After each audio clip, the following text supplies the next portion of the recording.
Hello, it's Nikki. Welcome back to part 3 of 20 of my favourite mistakes that I've ever made. There's others, obviously, but how I rectified them, how I found a way to navigate through them.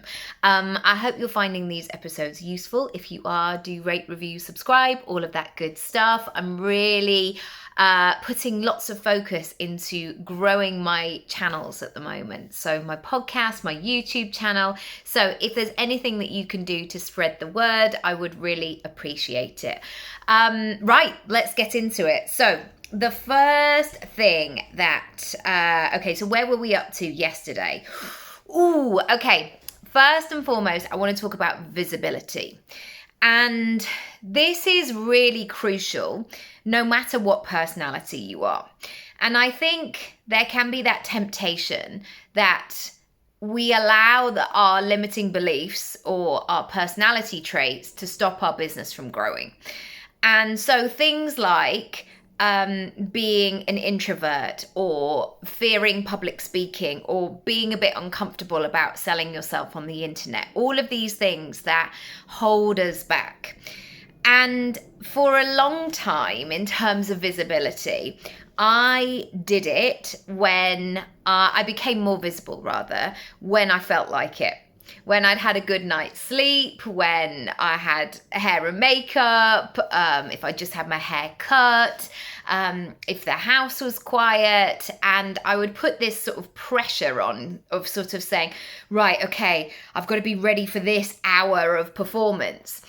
And the truth was, I was getting different feedback from my clients or my customers. And so I guess to begin with, the mistake was waiting until things were perfect. Because actually what happened was I had 2 small children in the space of 4 years.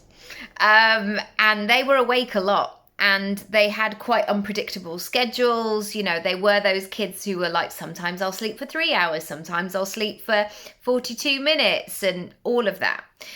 And what I found was if I challenged myself to be visible little and often, that was what actually got the conversion, if you want to use a marketing term.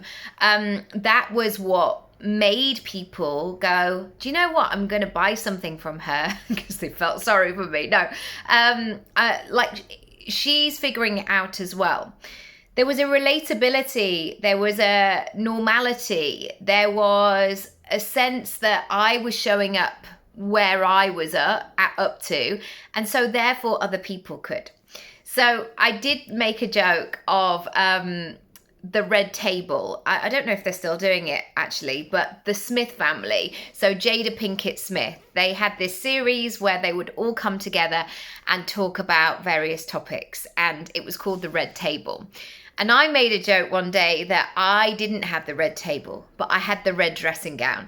Because even though I've still got this red dressing gown, I'm really trying not to wear it on the internet, because there were years when that was all I was I was wearing other stuff underneath it, but there was a lot of red dressing gown action from me to you.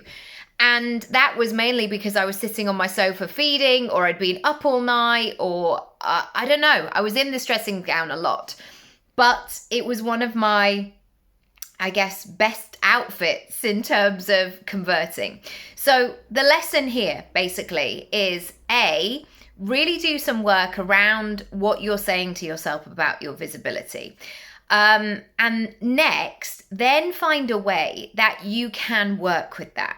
So maybe you are an introvert, maybe you are shy, maybe you have a bit of a fear of public speaking. No problem, just don't do lives. Batch it all. You can copy and edit and chop it and change it, all behind the scenes, but you're still showing up.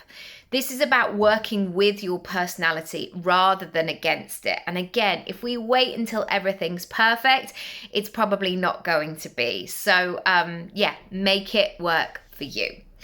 Number 10. I was so vague.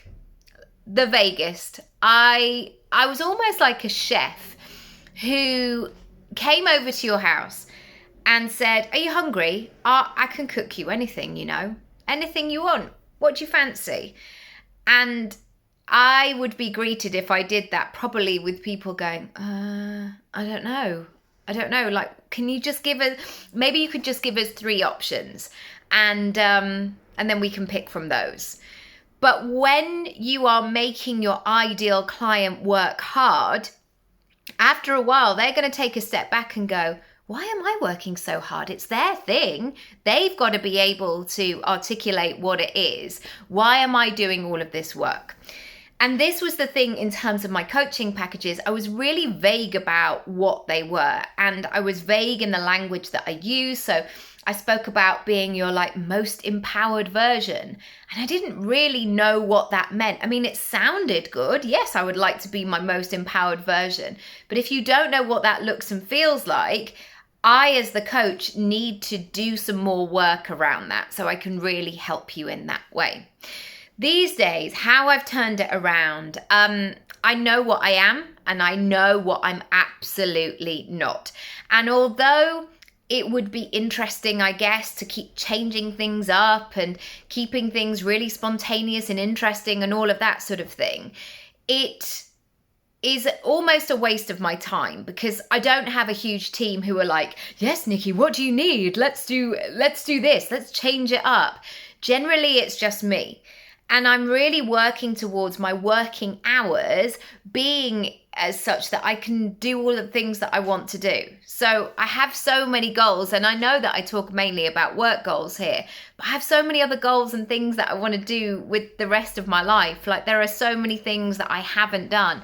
I haven't really traveled that much. I mean, I've done a little bit, but not anything to write a postcard home about. So basically now I've realized that even when you feel like you're being vague and being all, complicit,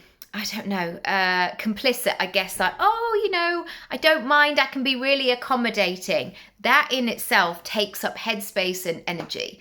So these days I'm like, let's just be clear about what this is, and then you can get on and do the good stuff.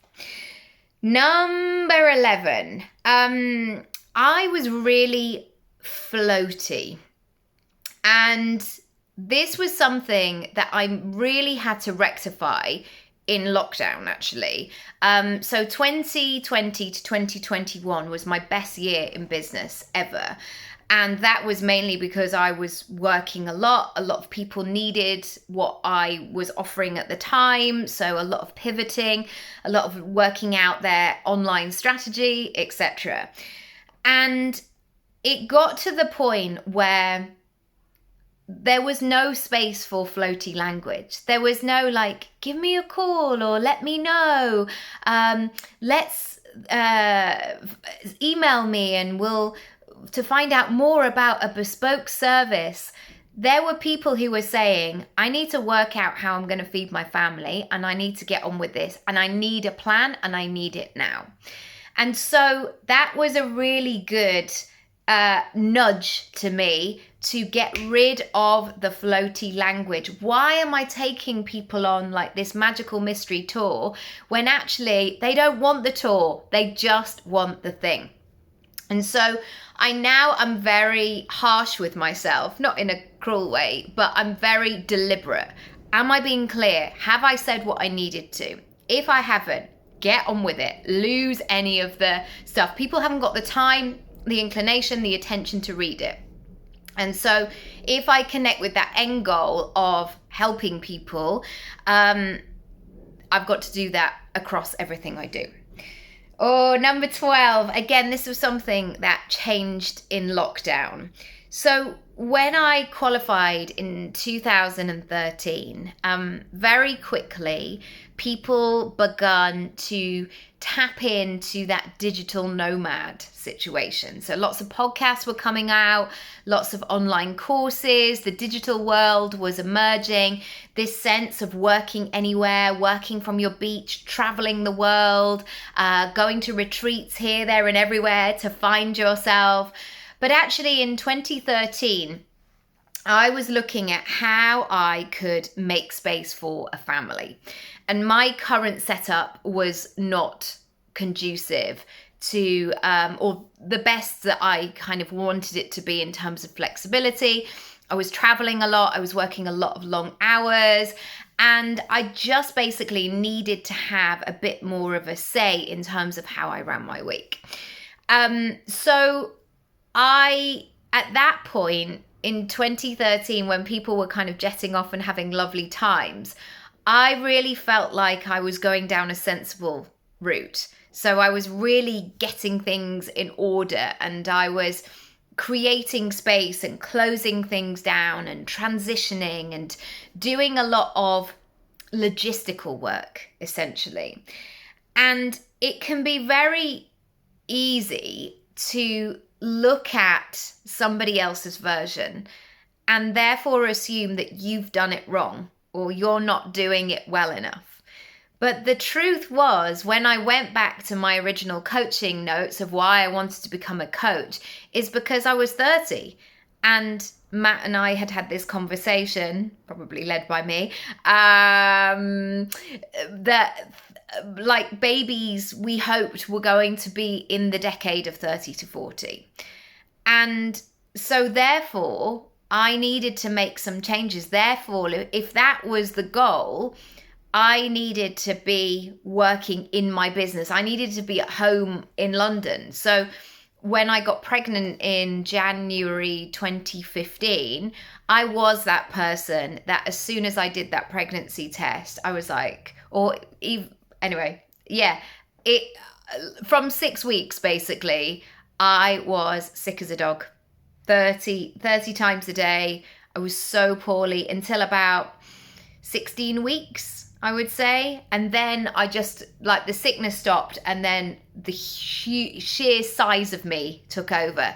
I had an enormous baby. He was £9.10 when he was born. I'm 5'2" and a size 10. So you can imagine I was like a barrel. But I had to stay in my lane. I had to really notice all the great things that were happening in my version. And I think sometimes online can show really exciting things, but you might not want to do that. And so staying in your lane has been really key. Again, when COVID hit, nobody was traveling anywhere. And so you really had to look at what was important to you. And it was very enlightening for lots of people. I think that's it for today. I think there's my 4 points. If you've been enjoying this series, as I mentioned, do subscribe and rate and review and all of that good stuff. My event page and my How I Help pages have been updated.